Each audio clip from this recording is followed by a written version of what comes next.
so we're going to electrochemistry again, and starting with the whole concept of oxidation. Is it starting? Oh yeah. Okay. And reduction. So electrochemistry is based on these two processes, oxidation and reduction. One of the things we want to start off with is memorizing what these two things are. And there's an old saying about a lion. So here's my lion. By the body. Here's claws and tail. And his name is Leo. What? And he's Leo the lion. Okay? He's not happy with his current incarnation. Yeah. But he helps us remember that loss of electrons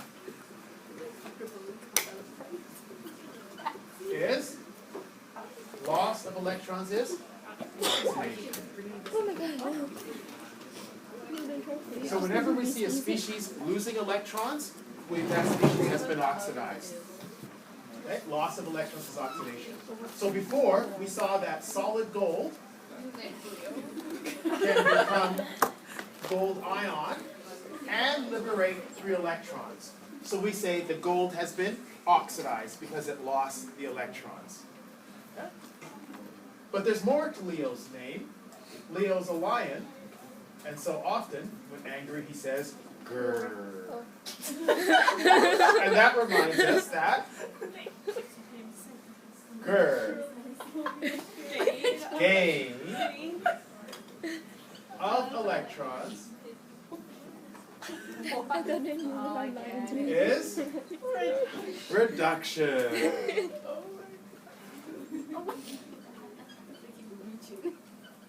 So, loss of electrons is oxidation, gain of electrons is reduction. Leo the lion says grr. And I can help you remember what we're dealing with when we do electrochemical reactions. Okay?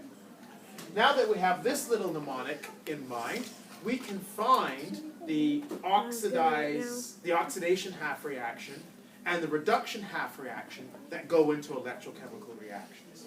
So let's take a look at sodium metal, so sodium solid, reacting with chlorine gas.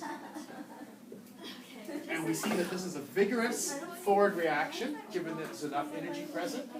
And the result of this is sodium chloride. So we're going to balance this and we'll say we'll make 2 units of sodium chloride out of having 2 units of sodium react with 1 unit of chlorine gas. So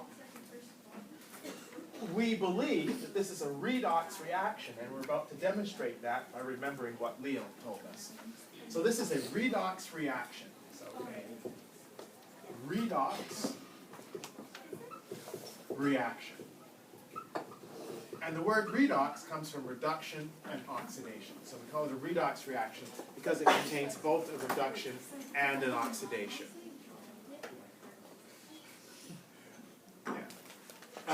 So let's look at these species, and when we look at these species, if we can identify which one has lost electrons and which one has gained electrons, we'll be able to identify this as a redox reaction, and we'll be able to see the 2 half reactions that come together to make the redox reaction.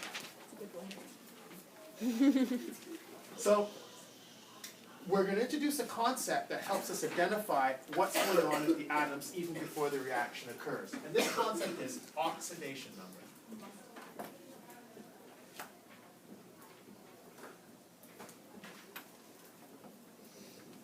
And what the oxidation number is, it's the charge.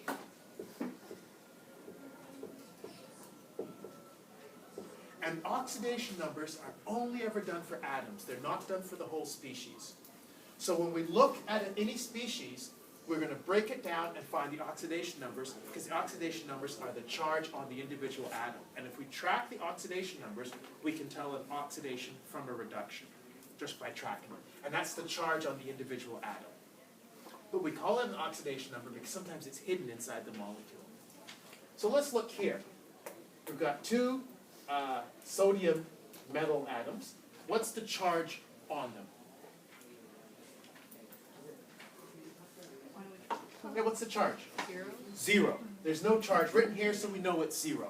So this is starting out with an oxidation number of 0. Let's go here and let's look at this sodium chloride molecule and see if we can figure out the oxidation number of the sodium. There's no charge in this overall molecule, so we know the total charge is 0, but that doesn't mean there aren't charges present. What charge is present on the sodium?